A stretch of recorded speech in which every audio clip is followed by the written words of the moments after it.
오늘 하노이 협상이 결렬돼가지고 뉴스 비평에 이상원 기자님 표정이 그냥 얼마나 황당한 표정을 짓고 계시더라고요. 그래서 저도 좀 많이 황당했어요. 보통 이 정도 큰 판이 벌어지면은 잘 되는 쪽일 가능성이 높던데 이번엔 어떻게 된 건지 비행기를 타고 원하는 바가 내가 원하는 바가 아니다 이러면서 그냥 가버린 거예요. 그걸 보면서 이재명 도지사님 사건 전에 약간 이상호 기자님의 어떤 그런 표정, 패닉 상태에 약간 빠진 듯한 느낌이 좀 있었어요. 왜냐하면은, 굉장히 오랫동안 준비해 왔잖아요. 그리고 아기를 놓는다. 70년 동안 준비된, 그러니까 70년간, 이제 그 아기를 하나 놓기 위해서, 평화란 아기를 놓기 위해서, 노력을 했었는데, 그래서 이제, 완전히, 군대 왜 전역하기 전에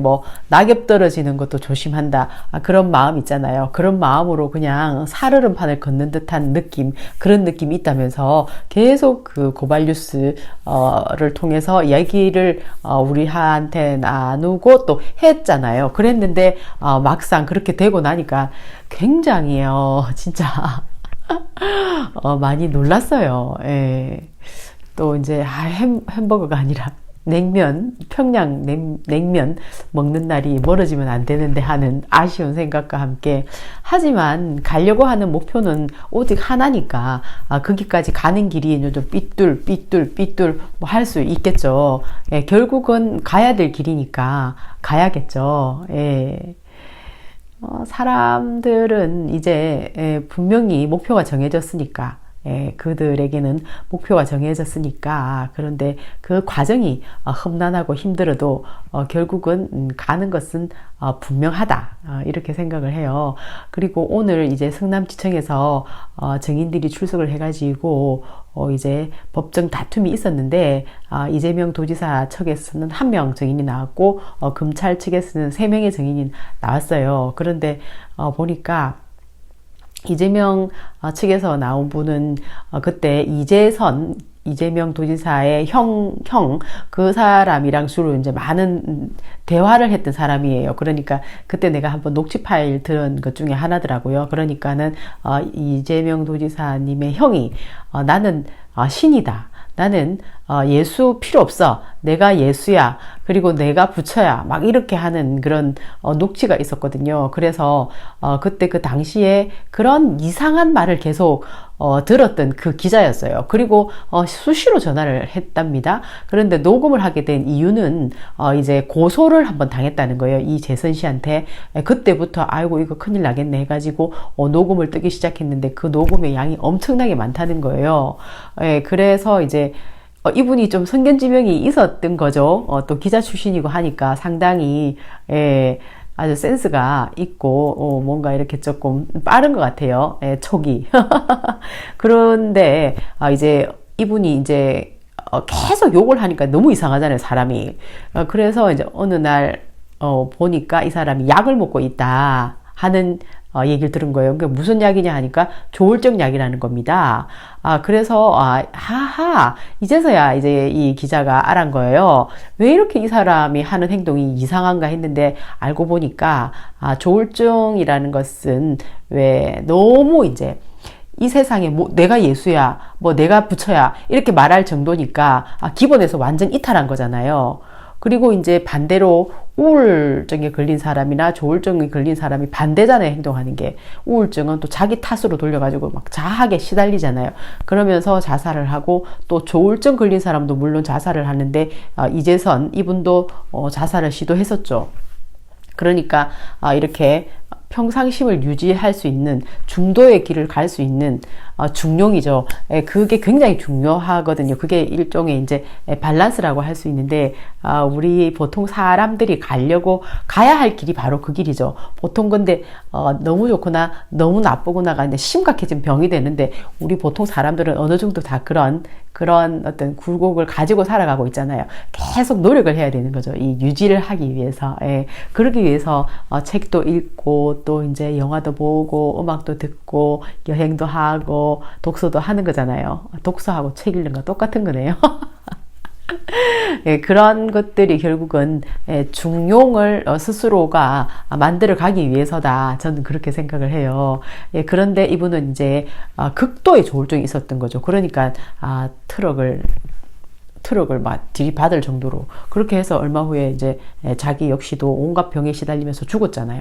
하여튼 그때 그 당시에 녹음을 뜨놓은 이분이 오늘 증인으로 나왔기 때문에 굉장히 이제 좋은 역할을 한 거죠.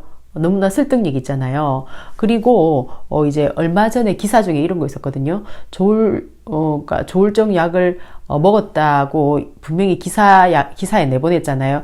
그랬는데 이제 그 신문 기사에서는 또 어떤 게 있었냐면은 그 병원은 병원이 아니었고 요양병원이었는데 정신병원도 아닌데 무슨 조울증 약을 먹는단 말이냐 하면서 막 그런 기사가 났은 적 있었거든요. 그래서 이상하다. 그러면은 그렇게 약을 완전 야매로 지었나? 그게 그럼 가능한가? 어디 아프나? 이 사람들이 이렇게 생각을 했었거든요. 근데 알고 보니까 오늘 이제 증인 한 명이 나와가지고 얘기를 한 겁니다. 지금은 거기서 이제 요양원으로 완전히 변했는데 그때 그 조울증 약을 지어주던 그 당시에는 정신과 치료하고 같이 하고 있었는 거예요. 치매하고. 예, 그렇기 때문에 그 약을 받을 수가 있었던 거죠. 그런데 거기에 대해서는 신문기사에 안 나오고, 지금 현재 거기는 정신병원이 아니다. 그러니까는 무슨 말도 안 되는 얘기냐. 이런 것만 기사에 나왔었어요. 그러니까, 우리가 이제 뭔가 진실을 원하는 사람들을 계속 속이는 거죠, 언론이. 그러니까 지금 현재 언론을 믿고 있다가는 큰일 나는 겁니다. 계속 온갖 방법으로 체크를 해가지고 진실을 찾아내야 되는 거죠. 예. 그래서 이 증인은 얘기를 한 거죠. 그때 그 당시에 이제 상황을 얘기하고 이제 그러면은 나중에 결국은 또 그 이재선 씨의 와이프가 찾아왔대요. 정신병원에. 그러니까는 지금 현재 이제 오늘 증인을 썼던 이 사람은 그때 조울증 약을 지어줬던 그 사람은 얼마 후에 그 용인 그 병원에서 이제 퇴직을 하고 2014년도에 자기가 또 개인 정신과 병원을 차렸다는 겁니다. 그래가지고 이제 그 박인복 씨가 이 사람을 직접 찾아왔대요. 그래가지고 다시 이제 이 그 병이 너무너무 심해지고 하니까 이제 입원을 해야 될 것 같다. 이런 얘기를 한 겁니다. 그러니까 이제 그쪽에서도 대면 진단을 그러니까 대면 진단을 먼저 하고 그 다음에 이제 입원을 해야 되잖아요. 근데 이제 너무 심각해가지고 이 박인복 씨가 도저히 그 집안에 분란을 너무 많이 일으키고 막 가산을 탕진을 하고 막 자살을 시도를 하고 이러니까 도저히 안 되겠다 해가지고 이 딸내미하고 와이프가 이 사람을 병원에 진단도 없이 바로 정신병원에 입원을 시킨 거죠. 예. 그렇게 이제 얘기가 이제 이만큼 진행이 됐는데 지금 검찰 측에서는 이제 이 외에 또 이제 다시 또 어거지를 쓰는 게 있는 겁니다. 그게 뭐냐면은 그때 그 당시에 검찰이 갑자기 왜 들이닥쳐갖고 신체 압수수색 한다고 그랬잖아요. 그때 거기서 이제 핸드폰을 이제 새벽에 뺏어갔잖아요. 그래서 그 핸드폰에 이제 비밀번호를 내놔라 이래 된 겁니다. 그러니까 이재명 도지사가 검찰이 공소일본주의도 안 지키잖아요. 완전히 공소일본주의 검찰이라는 사람들이 한 줄로 해서 무슨 문제인가를 딱 얘기해가지고 재판을 받아야 되는데 완전히 그냥 거의 책처럼 만들어내가지고 그래갖고 판사한테 줬으니까 이 사람들이 정상적인 사람들이 아니죠. 정상적인 검찰이라고 할 수가 없는 거예요. 이 사람들은 보니까. 그러니까는 진짜 검찰들은 도저히 믿을 수가 없다. 원칙도 지키지를 않고 법도 안 지키는데 믿을 수 없다. 그리고 이제 만약에 필요하다면 내가 법원은 믿으니까 법원에는 내가 원하는 대로 이제 하겠다 이렇게 한 겁니다. 그러니까 법원에서는 굳이 필요 없을 수도 있잖아요. 왜냐하면 지금 증인들이 나와서 얘기하는 걸 들어보면은 분명히 그때 그 당시에 약을 먹었던 것도 오늘 증인이 나와갖고 얘기했잖아요. 용인 정신병원 의사가 그때 그 당시에 치매만 했던 게 아니고 정신과도 했었다는 것. 벌써 이제 증거가 드러난 겁니다. 거기다가 또 이제 기자가 녹음해 놓은 걸 보면은 완전히 횟가닥 같잖아요. 나는 예수다. 나는 마틴 루터킹 같은 사람이 되고 말 거야. 이러면서 자기를 너무너무 존경하는 사람이 있는데 그 사람이 자기에게 약을 지어줬다는 겁니다.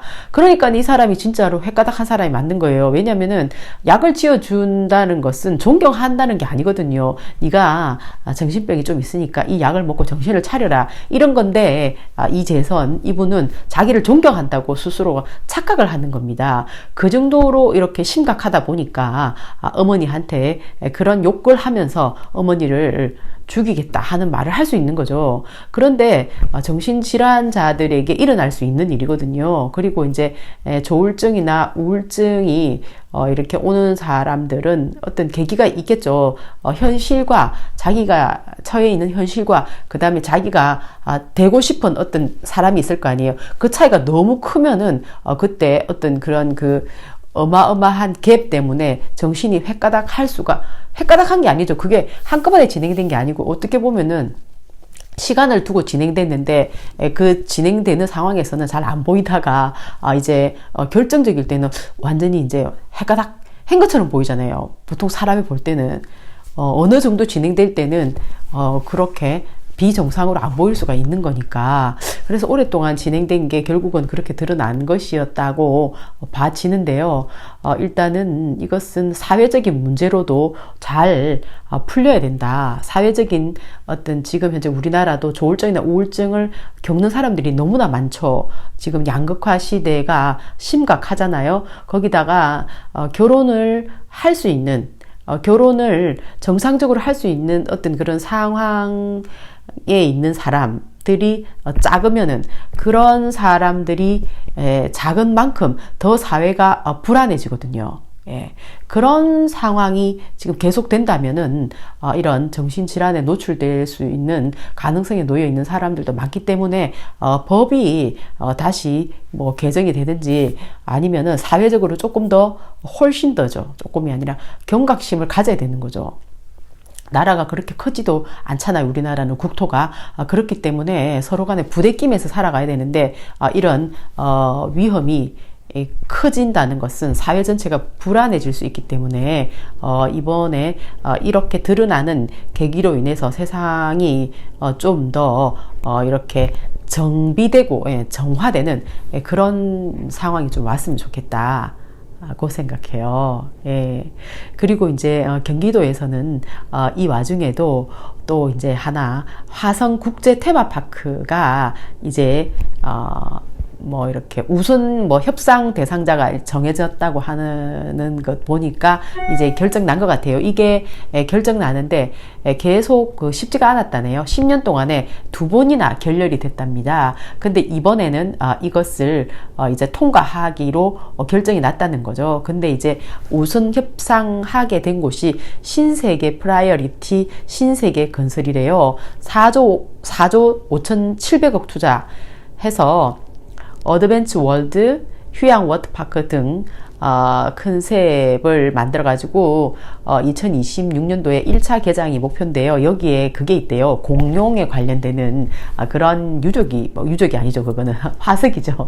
그런 게 있다고 하니까 뭔가 이렇게 사람들에게 볼거리 그 다음에 뭐 호기심 이런 것들이 이제 충족되어 주는 그런 것들 때문에 아마 좀 멋진 게 경기도에 이렇게 들었을 것 같아요. 어쨌든 워낙에 이재명 도지사는 실사구시 하는 사람이기 때문에 이렇게 막 너무 막 이상적이고 막 이렇게 하다가 괜히 이제 타임 놓치고 하는 것보다는 실제적으로 진짜 이 안에 인력이 엄청나게 많은 인력이 또 이제 필요하기 때문에 이제 일자리가 또 그만큼 많이 이제 생긴다는 겁니다. 그러면은 그 많은 일자리가 생기고 거기 일하러 오는 사람과 거기 가족들까지 합치면 또 그게 완전히 3배, 4배의 규모로 커지는 겁니다.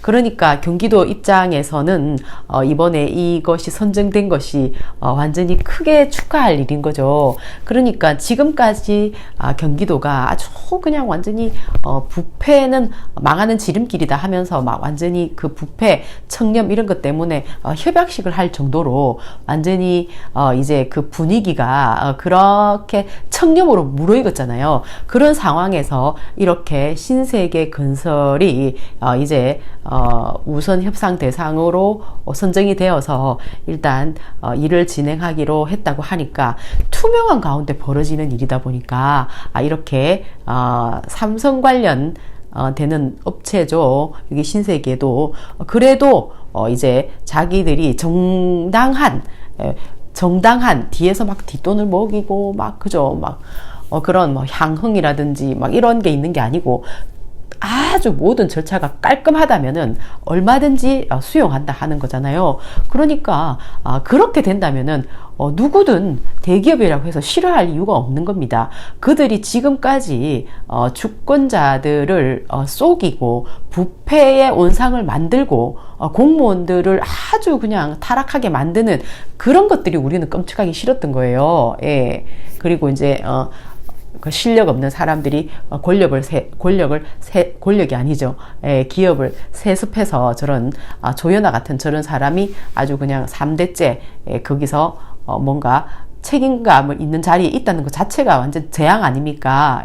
실력자라면은 얼마든지 환영한다는 겁니다.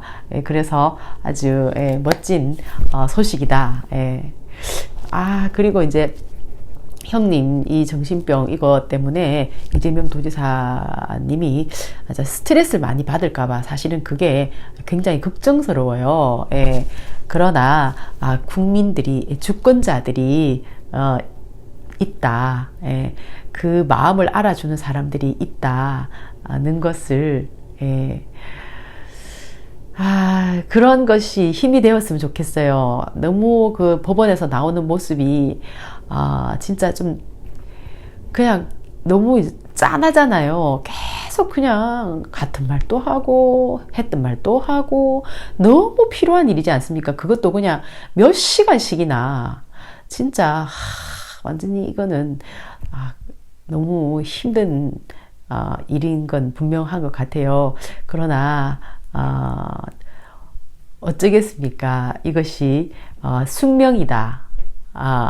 우리 그 대한민국의 청렴함을 위해서 대한민국의 또 실사구시 그리고 사필귀정 이런 것들이 우리나라에도 진짜 있을 수 있다 해서 희망을 가질 수 있는 그런 나라를 만들기 위해서 힘드시겠지만 좀 회복하셔가지고 다시 힘찬 모습을 보고 싶어요. 너무 법원에서 나오시는 모습이 지쳐 보여가지고 걱정이 좀 됐었거든요. 다른 분들도 좀 그럴 수가 있잖아요. 그래서 다행히도 이제 워낙에 집에서 요리를 잘 해주시니까 하여튼 주권자들도 많이 걱정을 하고 있거든요. 그러니까 서로가 이제 걱정을 나누는 거죠. 어쨌든 결국은 이것은 남북이 화해해야 되고 또 북한과 미국이 협상이 결국은 잘 돼야 되는 것처럼 이재명 도지사님의 사필 규정 이것이 또 이번에도 한 번 더 확실하게 정리되는 그런 시간이 올 거잖아요. 그러니까 같이 힘을 좀 더 냈으면 좋겠어요. 바이.